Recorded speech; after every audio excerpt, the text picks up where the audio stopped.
안녕하세요. 여러분의 유튜버 돈하우스의 불인입니다. 고현물입니다. 반갑습니다. 반갑습니다. 제 운이 좋은지 나쁜지 판별할 수 있는 그런 판별법이 있다고 해서 오늘 얘기를 나눠보고 싶은데 어떤 게 있는 거죠? 운이 좋은지 나쁜지 판단하는 판별법은 불인은 어떻게 혹시 개인적으로 판별하고 계세요?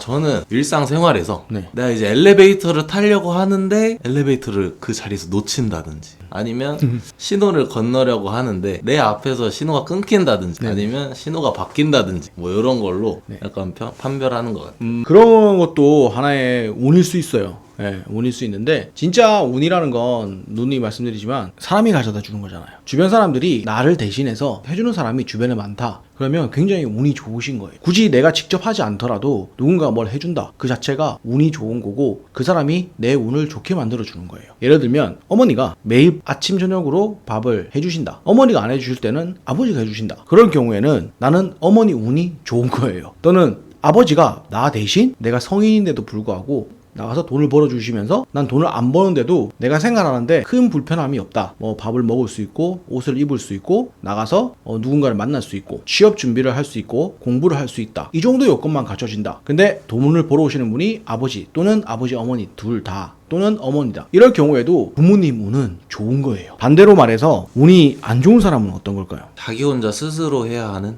그것은 이제 평범한 거죠. 사람은 누구나 자기 일은 스스로 해야 되는 거 아니에요? 그러면은 남들도 안 도와주고 자기 자신이 뭘 해도 잘 안 되는. 아니 그건 자기가 실력이 없거나 방향을 잘못 잡은 거죠. 그건 뭔데요? 운이 안 좋다는 건 내가 먹여 살려야 할 가족이 있다는 거예요. 나는 내 인생만 책임지면 돼. 이거는 운이 좋은 것도 아니고 나쁜 것도 아니고 당연한 거예요. 근데 내 인생을 누군가가 도와줘서 책임진다면 운이 좋은 거고요. 내 인생뿐만 아니라 내 주변 다른 사람의 인생을 책임지고 있다면 그건 운이 나쁜 거예요. 도와준 사람도 없고 내가 해야 될 거 내가 다 알아서 하는데도 일이 잘 안 풀린다. 그거는 본인이 노력을 덜 하시던가 아니면 방향을 잘못 잡아가지고 좀 안 좋은 방향으로 가고 있기 때문이거나 또는 본인이 타고난 재능이 없으시기 때문에 남들보다 더 많은 노력을 해야 되는 게 원인인 거지 운이 안 좋은 게 아니에요. 그렇기 때문에 명리학이나 사주팔자에서 운이라는 건 사람이 가져다 주는 겁니다. 그래서 운이 좋다는 것은 내가 하지 않아도 내가 해야 될 건데 내가 먹을 밥 내가 차려서 먹어야 되잖아요. 내가 입으로 내가 벌어서 돈 벌어서 내가 내 돈으로 사야 되잖아요. 근데 그걸 누군가가 해준다. 부모님이 해준다. 뭐 애인이 해준다. 친구가 해준다. 이건 정말 운이 좋으신 겁니다. 그렇다고 해서 누가 아무도 안 해주고 내가 다 알아서 해야 된다. 그게 운이 나쁜 게 아닙니다. 그게 당연한 겁니다. 내가 운이 나쁘다는 건 뭐냐면 내가 하고 싶은 걸 참고 안 하고 못해도 다른 누군가한테는 내가 반드시 해줘야 되는 주변에 사람들이 있습니다. 그걸 우리는 좋게 생각해요. 내가 책임지는 사람이 있다는 것 자체가 굉장히 좋고 뿌듯하고 보람 있어요. 하지만 엄연히 따지면 그건 운이 나쁜 사람입니다. 이게 좋은 운과 나쁜 운이라고 볼 수도 있어요. 왜냐하면 명확하지 않아요. 이건 차후에 나중에 결과적으로 봤을 때 물론 이런 경우도 있어요. 소년 소녀 가장으로 동생들과 아프신 부모님을 책임져 가면서 꿋꿋하게 살아가던 사람이 갑자기 대성공을 하거나 그 착한 성심이 하늘에 닿아 굉장히 운 좋게 성공을 해요. 그 소년 소녀 가장이 동생들과 아프신 부모님을 모시고 사는 걸 보고 사람들은 어떻게 생각하죠? 운이 좋다고 생각하나요? 아니죠. 대단하다. 효심이 깊다. 이렇게. 그래서 좋게 포장을 할 뿐이지 사실은 굉장히 운이 나쁩니다. 근데 반면에 그 진심이 하늘에 닿아서 굉장히 큰 성공을 하거나 또는 좋은 사람을 만나서 이제는 행복하고 편안하게 살게 됐을 때 사람들은 어떻게 바라보죠? 잘됐다. 부럽다.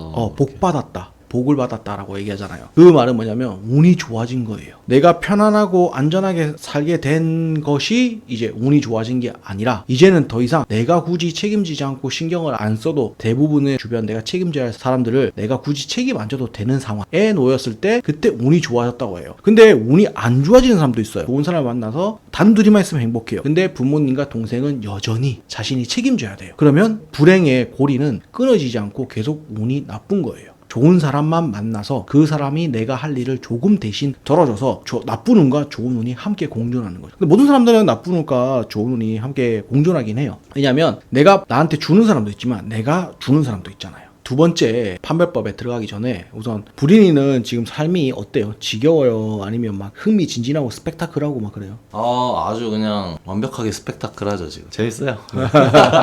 이렇게 삶이 뭔가 재밌잖아요. 그러면 운이 나쁘다고 볼 수 있습니다. 반대의 경우 권태롭고 내 삶이 지루하고 뭐 재밌는 것도 없고 하고 싶은 것도 없고 먹고 싶은 것도 없고 그런 삶을 살아가고 있다면 그분은 정말 운이 좋은 겁니다. 내가 굉장히 바빠요. 근데 그 바쁜 게 정말 재밌고 내가 원하던 거예요. 그런 걸 하고 있으신 분도 사실은 운이 좋은 건 아닙니다. 그게 운이 좋다고 사람들은 얘기하는데 사실 그것도 운이 좋다고 하기 힘들어요. 왜냐면 그 나를 괴롭히는 건 다 타인이라고 생각하기 쉬운데 나 자신을 괴롭히는 게 나 자신일 수도 있어요. 지금 현재 굉장히 너무 바빠요. 그래서 누군가의 말에 귀를 기울이기도 힘들고 그리고 지금 내 현재 상태라든지 그런 것에 대해서 체크할 이유도 없고 겨를도 없이 너무나 바쁘고 재밌고 흥미진진하고 그리고 지금 현재가 굉장히 보람돼요. 그런 삶을 살고 계신 분들 같은 경우에도 언제 어떻게 갑작스럽게 내가 병에 걸릴지도 내 가족이 날 떠날지도 또는 내가 정말 소중한 거를 망각한 채 그 재밌는 쪽으로만 나쁜 선택을 할지도 아무도 모르는 그런 아주 혼돈의 불안한 상황이 되어버립니다. 내가 너무 바쁘고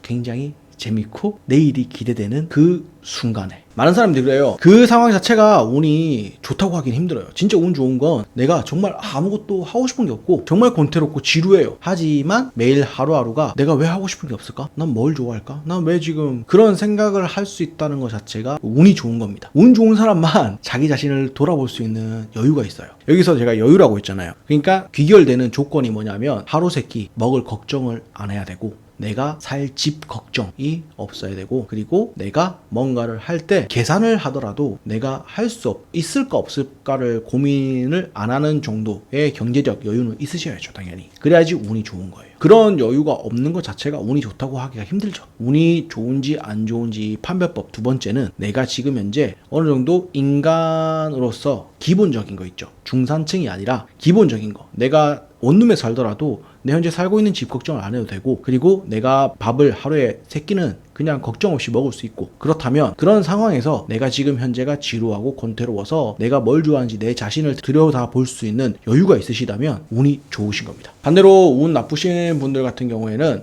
뭐 운이 나쁘다고 굳이 꼭 집어서 말하기 힘들지만 지금 현재 내 자신에 대해서 돌아볼 여유를 없이 그냥 지금 너무 바쁘시다. 거기다가 플러스 해서 그게 너무 재밌어요. 그 바쁜 것 자체가. 그러신 경우에는 운이 사실상 좋다고 착각할 수도 있어요. 하지만 결과적으로 그 일련의 과정에서 그 사람은 벗어날 수 없어요. 왜냐면 너무 바쁘고 그게 재밌다면 그 굴레에서 그 사람은 벗어날 수 없어요. 이미 갇힌 거예요. 중독이 된 거죠. 단지 좋은 쪽이기 때문에 사람들이 중독이라는 말을 안 쓸 뿐이에요. 그렇게 중독되면 반드시 어딘가에선 탈이 나거나 나쁜 선택을 할 수밖에 없어요. 모든 사고방식과 모든 자신의 머릿속에서는 그쪽으로만 치우쳐져 있기 때문에 그렇습니다. 그런 사람을 운이 좋다고 할 수는 없어요. 언제나 운이 좋은 사람은 자기 자신을 돌아볼 수 있는 여유가 있으신 분이 운이 좋은 겁니다. 그런 분이 나중에 세상을 떠날 때 본인의 삶에 대해서 여튼 미소를 지을 수 있는 그런 사람이 될 거거든요. 그리고 마지막으로 세 번째는 두 번째 말에서 이제 마지막에 말했던 부분처럼 자기 자신에 대해서 많이 아는 사람이 운이 좋은 사람이에요. 저번에도 말했지만 소크라테스가 한 말 있잖아요. 네 자신을 알라. 네, 그 말이 수천 년 동안 계속해서 명언으로 이어지면서 유지할 수 있는 이유는 제가 생각했던 단 한 가지예요. 왜냐면 그만큼 자기 자신을 아는 사람이 거의 없기 때문이에요. 그런 사람이 많고 그게 당연시되다면 그 말은 수천 년 동안 계속 이어질 이유가 없죠. 왜냐면 그게 당연한 거니까. 누구나 자기 자신을 스스로 잘 알고 있다면 정말 운이 나쁜 사람들은 사회에서 만들어 놓은 그런 세뇌 교육 속에서 빛도 못 보고 그 안에서 뺑뺑이 돌림 당하다가 본인의 삶이 끝나는 사람, 그런 사람들이 가장 운이 나쁜 사람이라고 볼 수 있습니다. 그리고 운이 정말 좋은 사람들은 자기 자신에 대해서 잘 알아서 자기 자신 본연의 자신만의 인생을 사신 분들, 그런 분들이 정말 운이 좋으신 분이라고 할 수 있습니다. 만약에 혹시 지금 내가 내 자신에 대해서 너무 모른다, 근데 권태롭고 지루하다, 그러면 자기 자신을 돌아보면 됩니다. 그러면 정말 운 좋은 사람으로 마지막까지 살 수 있고요. 내 자신에 대해서 잘 모르겠다, 이런 생각이나 누군가 이런 질문도 안 하고 살아가고 계신다, 그러면 정말 열심히는 살지만 운은 정말 안 좋으신 분이세요. 그렇게 판별할 수 있습니다. 물론 여기 운 판별법이라고 말씀을 드리지만 여기서 말하는 운은 사람이 그 운이라는 단어를 어떤 식으로 생각하느냐에 따라 가지고 천차만별 차이가 있고, 제가 하는 말이 뭐 말도 안 되는 소리냐고 하실 수도 있습니다. 제 관점에서 운이라는 건 나중에 죽을 때, 눈 감을 때 내가 지난 내 인생을 돌아보면서 웃을 수 있느냐, 웃으면서 떠나갈 수 있느냐, 후회하고 뭔가 아쉬워하고 뭔가 계속해서 삶에 대한 집착을 끊지 못하고 매달리느냐, 그걸 기준으로 저는 운이 좋냐 안 좋냐를 판별했습니다. 부린이는 오늘 말 들으면서 어떤 생각이 들었어요? 두 번째 얘기를 할 때 네. 지겨우면 운이 좋다. 저는 지겨워 봤거든요. 네. 한 몇 년을 지겨워 봤는데 지금 그때를 생각하면 정말 운이 좋았구나를 한 번 더 느끼고 있어요. 지금 힘들어요. 이 얘기를 들으면서 네. 제 자신을 돌이켜보면 네. 인복이 좋았고 네. 지겨웠었고 그래서 지금 스펙타클하지 않나. 네. 네, 그런 생각도 들면서 이 힘듦을 좀 극복해서 다시 운이 좋아지게끔 제가 노력을 해서 스스로 바꿔나가보는 시간을 가져보려고요. 좋은 생각이네요. 운이 좋았을 때 자기 자신에 대해서 확실하게 알아가려고 하는 그런 노력을 하는 게 가장 좋은 선택이긴 해요. 그럼 운이 나빠져도 주체적인 삶을 계속 살아갈 수 있거든요. 그래서 운이 나쁠 때는 사실상 힘들어요. 주체적인 삶을 살기 힘들어요. 왜냐면 내 자신이 어떤 사람인지 모르거든요. 알 여유도 없고. 운이 좋다는 건 내 자신에 대해서 알게 되는 거고, 내 자신에 대해서 잘 알 수 있었던 어떤 시간이 있었거나 그랬다면 그 사람은 운이 좋은 겁니다. 그렇게 생각하시고 내가 지금 너무 바쁘다 그러면 한 번은 내 자신과 그리고 내 자신과 연관되어 있는 나에게 소중한 사람들에 대해서 한 번쯤 돌아보시고, 그리고 그 돌아볼 시간적 여유를 좀 가지시는 것을 좀 추천드립니다. 운이 좋아지게 하는 방법 중에 하나가 아닐까라는 생각과 함께 오늘은 운이 좋은지 안 좋은지 판별하는 판별법에 대해서, 저만의 판별법 3가지에 대해서 말씀드렸습니다. 지금까지 저희 돈하우스를 시청해주신 구독자 여러분, 부자 되시길 바랍니다. 여러분의 생각을 댓글로 남겨주시면 저희는 더욱더 유익한 내용과 알찬 영상으로 찾아뵙겠습니다. 감사합니다. 감사합니다.